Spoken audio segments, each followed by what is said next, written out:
അക്വിറ്റിസിന്റെ സഹോദരി ദിവ്യകാരുണ്യത്തിന്റെ വാനമ്പാടി, ഈശോ കൊച്ച് ദിവ്യകാരുണ്യ ഈശോയെ പ്രണയിച്ചവൾ, ഈശോയുടെ സ്വന്തം അജ്ന എന്നിങ്ങനെ വിശേഷണങ്ങൾ ഏറെയുള്ള അജ്ന ജോർജിന്റെ സ്മരണകൾ ഇന്ന് കേരള കത്തോലിക്കർ, പ്രത്യേകിച്ച് യുവജനങ്ങൾ നെഞ്ചിലേറ്റുന്നവയാണ്.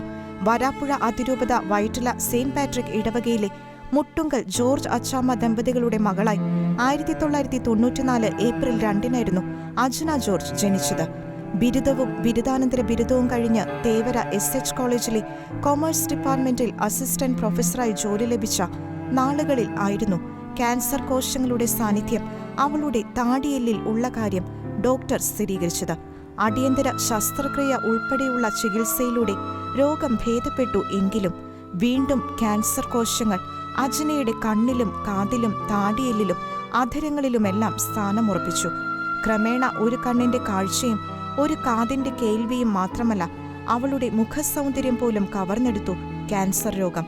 പക്ഷേ ഇതിനെല്ലാം ഇടയിലും കുട്ടിക്കാലം മുതൽ ശീലിച്ച അനുദിന ദിവ്യബലി അർപ്പണത്തിന് രോഗത്തിന്റെ മൂർധന്യാവസ്ഥയിലും അജ്ന മുടക്കം വരുത്തിയില്ല.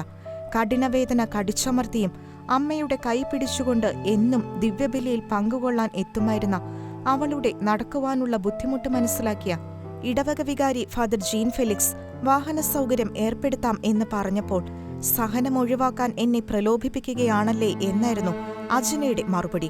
കോവിഡ് മഹാമാരിയുടെ കാലത്ത് പള്ളിയിൽ വരാൻ പറ്റാത്ത സാഹചര്യം ഉണ്ടായപ്പോഴും വിശുദ്ധ കുർബാന ദിവസവും ഉൾക്കൊള്ളണമെന്ന് അവൾ വാശി പിടിക്കുകയും അച്ഛൻ എന്നും ദിവ്യകാരുണ്യം വീട്ടിൽ കൊണ്ടുപോയി അവൾക്ക് നൽകുകയും ചെയ്യുമായിരുന്നു. രോഗം മൂർച്ഛിച്ച് ആശുപത്രിയിൽ അഡ്മിറ്റ് ചെയ്തപ്പോഴും തനിക്ക് നൽകാനായി കൊണ്ടുവരുന്ന തിരുവോസ്തിക്ക് മുൻപിൽ 1 മണിക്കൂറോളം ആരാധനയിൽ ചെലവഴിച്ച ശേഷം മാത്രമാണ് അവൾ ഈശോയെ സ്വീകരിച്ചിരുന്നത്. അവസാന 7 മാസത്തോളം തിരുവോസ്തി സ്വീകരിക്കാൻ അധരങ്ങൾ കൊണ്ട് സാധ്യമാകാതിരുന്നപ്പോൾ പോലും തിരുവോസ്തി വെള്ളത്തിൽ അലിയിച്ച് ഭക്ഷണം നൽകാൻ വയറ് തുളച്ചിട്ടിരുന്ന ട്യൂബിലൂടെയാണ് അവൾ ഉൾക്കൊണ്ടിരുന്നത്. രോഗീലേപനം സ്വീകരിച്ച് ദിവ്യകാരുണ്യനാഥനെ ഉൾക്കൊണ്ടുകൊണ്ട് തന്നെയാണ് 2022 ജനുവരി 21 വെള്ളിയാഴ്ച ഉച്ചകഴിഞ്ഞ് കൃത്യം 3 മണിക്ക് അവൾ തന്റെ സ്വർഗീയ മണവാളന്റെ അടുത്തേക്ക് യാത്രയായത്. അവളുടെ വേദനകൾ കണ്ടു നിൽക്കാൻ കഴിയാതെ അവളുടെ മരണത്തിനായി മറ്റുള്ളവർ പ്രാർത്ഥിച്ചപ്പോഴും ഇനിയും കൂടുതൽ വേദനകൾ തനിക്ക് നൽകണമേ എന്ന് പ്രാർത്ഥിക്കുകയും പരാതികൾ ഒന്നുമില്ലാതെ വേദനകളെല്ലാം ദൈവമഹത്വത്തിനായി കാഴ്ചവെക്കുകയും ചെയ്ത അജ്ന എന്ന ജീസസ് യൂത്തുകാരി തന്റെ മരണം പോലും ദിവ്യകാരുണ്യ പ്രഘോഷണമാക്കി മാറ്റുകയായിരുന്നു.